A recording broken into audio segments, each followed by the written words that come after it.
Anong relihiyon ang kailangan mong paniwalaan para makapasok sa kaharian ng langit? Ang sagot ay walang relihiyon na makakapagdala sa iyo sa kaharian ng langit. Dahil hindi kailanman sinabi ng Panginoong Hesus na maniwala ka sa isang relihiyon upang maligtas. Sinabi niya, ako ang daan at ang katotohanan at ang buhay. Sino man ay di makaparoroon sa Ama kundi sa pamamagitan ko. Hindi Katolisismo, hindi Kristyanismo, hindi anumang denominasyon. Siya ay si Kristo mismo. Sabi ni Jesus, maliban na ang tao'y ipanganak na muli ay hindi siya makakakita ng kaharian ng Diyos. Maraming tao ang nag-iisip na ang ibig sabihin ng born again ay pagpapabinyag o pagpunta sa simbahan. Mali! Kung nagsisimba ka linggo-linggo, ngunit patuloy kang nagsisinungaling, naiinggit, madaling magalit, naghahabol ng pera at nagpapakasasa sa kahalayan sa iyong pang-araw-araw na buhay, iyan ay hindi pagiging naisilang muli. Kaya't ang tunay na tanong ay hindi kung saang relihiyong kakabilang, kundi kung isinasabuhay mo ba ang mga salita ng Panginoon. Ang iyong buhay ba ay binago ng Diyos? Mahal mo ba ang Panginoon ng higit pa sa mundo? Mga kapatid, ang Diyos ay matuwid, walang kasalanan sa langit at hindi nito kayang tiisin ang kasalanan. Kung naniniwala tayo sa Panginoon sa loob ng maraming taon, ngunit nakatali pa rin sa kasalanan, kahit sa ang denominasyon pa tayo naroroon, hindi tayo makakapasok sa pintuan ng kaharian ng langit. Kaya, gusto mo bang makalaya mula sa pagkaalipin ng kasalanan at pumasok sa kaharian ng langit? Ngayon na, mag-comment na, gusto kong sumali sa online Bible study. Hanapin natin ang daan upang mapalaya mula sa kasalanan at sabay-sabay na pumasok sa kaharian ng langit.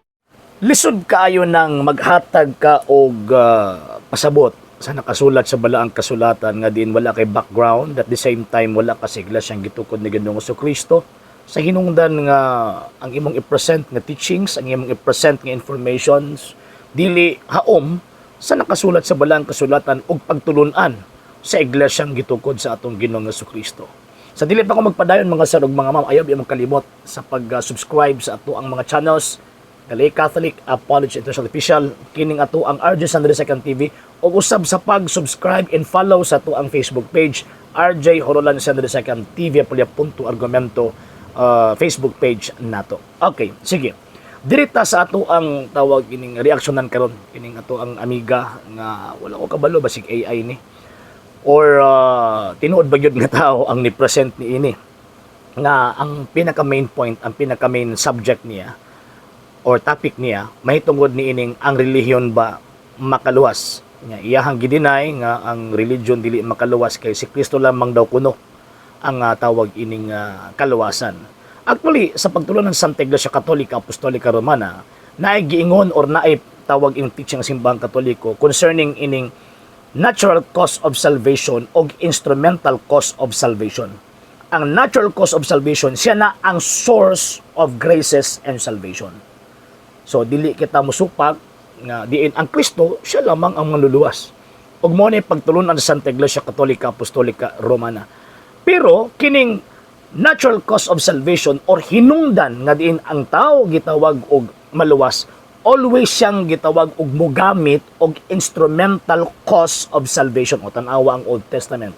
Di ba sa dihang gitawag og lunupan ang tibuok kalibutan unsa may gihimo sa Dios ngadto kang Noah o isugo si Noah nga magtukod og maghimo og arka aron na si bisan kinsang binuhat nga makasakay ni adtong maong arka maluwas sa gitawag og salunop o katong Sodoma o Gomora.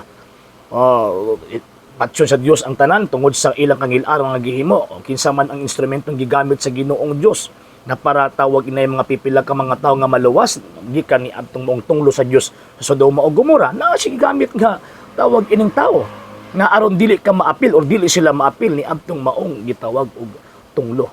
So ang Dios, natural lamang sa Dios nga diin kung mapahamtang siyang kaluwasan, mogamit gyud siyang mga instrumento. So mao na nga sa New Testament si Kristo ang natural cause of salvation. Nya mogamit siyang instrumento nga naay dakong connection didto niya. Nga mao nang gitawag og simbahan. Kung sa Old Testament na ay arka, Noe, sa New Testament na ay gitawag og simbahan nga diin ang Kristo mismo ang gatukod. Abuti pasabot connected physically and at the same time connected mystically. Nga naman ingon pa na Saint Paul, Ephesians chapter 5 verse 23, kay si Kristo ang ulo, ang iglesia mao ang iyahang gitawag og lawas. Ug si Kristo mismo ang magahatag sa kinabuhi ni anang mong iglesia nga mao ing lawas. Colossians chapter 1 verse 18 to 19. So buti pasabot ni ana si Kristo ang natural cause of salvation o nya kining iglesia nga mao ang mystical body, yang mystikong lawas mao ni ang instrumental cause of salvation. So si bisan kinsang musod ni ining maong gitawag og simbahan na makabaton og kaluwasan. Nganuman kay si Kristo mismo ang manluluwas sa iglesia nga mao ang iyang gitawag og lawas. Kaya din sa kalibutan ng goduhara man naa peke nga pundok nga makaimpierno og tinuod nga pundok nga makaluwas. Makaluwas in the sense nga mao ni ang kahimanan sa Ginoong Dios aron ang tao maluwas. So nganong kahimanan man niya? Number 1, gisugo niya sa pagpanudlo. Diba? St. Matthew chapter 28 verse 19 to 20. Pagpamautismo, pag-implementar o pag-administer sa mga sakramento nga diin diha nato madawat ang kamatayon ni Ginoong Jesucristo. Ikatulo, tawag ining gawas sa pag-administer sa sakrament, pagtudlo, mao ni sila ang tawag ining magsantos kumbaga. Buti pasabot nga sila ang muhatag sa grasya. Nga kung nato ang tanawon ang balaang kasulatan, again, sila na ang mag-administer sa mga grasya nga diin ipag-apod-apod sa tao pinaagi sa tubo sa kaluwasan nga maoning gitawag og mga sakramento. So, unsa may kalabutan na sa relihiyon, sir? Ang relihiyon, it is a system of faith and worship. Nagikan si pinulungan nga religare, buti pasabot atay or bond or relationship. Dili kita makahitabo or mahitabo nga naatay relasyon sa Ginoong Dios kung wala tay grasya ni Kristo. Unya ka ng grasya ni Kristo, mauto ang iyang dugo nga iyang gihugas ing iglesia. Madawat nato na ang iyang dugo, pinaagi sa pagdawat nato sa mga sakramento from baptism until sa extreme unction. Madawat nato na, o kinsa may mo administer, o walay instrumento sa Ginoong Dios nga muhatag niya na, kinsa man ang muhatag niya na ang iglesyang gitukod ni Kristo, nga sumala pa niya, my church, akong simbahan. So, ang iglesia or ang relihiyon, siya ang instrumental cause of salvation sa hinungdan nga gimbutan sa Ginoong Dios nga kini iyang gamiton para ang tao makabaton og kaluwasan. Kumingon ta nga ang relihiyon dili makaluwas, nagpasabot lamang kana nga ato ang gidinay or wala nato dawata ang mga kamatuoran nga gitudlo ni Kristo diha sa balaang kasulatan. Sa mesulti ni San Pablo, 1 Timothy chapter 3 verse 16, walay makalimod unsa kadako ang tinago sa atong relihiyon. Ang mga apostol nagpasakop og relihiyon, buot bang ipasabot nga nagpasakop sila tungod kay aron sila maimpas? No sir, no ma'am. Nagpasakop sila aron sila gitawag og maluwas. Ang question nato karon ni ana nga tawag ining ang kanabang ato ang gipasakupan o ba ng iglesia ang gitukod ni Kristo o ang relihiyon na gitukod ni Kristo. Kaya kung dili na relihiyon gitukod ni Ginoong Jesucristo, ay di na makaluwas. Oy, biyain ninyo na kay wala na gitawag og pulos, pangwartahan lang mo ana. Kung dili na mo ang iglesia ang gitukod ni ang relihiyon nga gitukod sa tuang Ginoong Jesucristo, makasasala pa ta, ya pagmadungagan pa ana nila. Patuo-tuohon lang ta, nya pagkahuman grabe na tong mga maayong binuhatan, nya pagkahuman wa tay grasya. Nga kinahanglan tong dawaton katong kamatayon ni Kristo. Wa tay grasya nga ato ang madawat. Way pulos ang ato ang binuhatan nga maayo. Kay sumala pa na Ginoong Jesucristo, without me you are nothing. Buti pasabot bisan pag ikaw na pinakabuutan sa tanang buutan, bisan pag ikaw na tawag inang pinaka-perfect or nag-claim nga nagsunod kas kabubuton sa Ginoong Dios, unya wa kay grasya ni Kristo katong sanctifying grace. Dili ka maluwas. Dili ka maluwas. So, kinahanglan ta magpasakop sa relihiyon ni Kristo nganuman kay mo ni paagi niya na aron ta makabaton og kaluwasan. Number 2, ingon pa niya si Kristo daw ang tawag ining kaluwasan. Yes, wala man ti supak ana. Di ta mo supak ana pero di ta makabuot ni Kristo nga mogamit og relihiyon.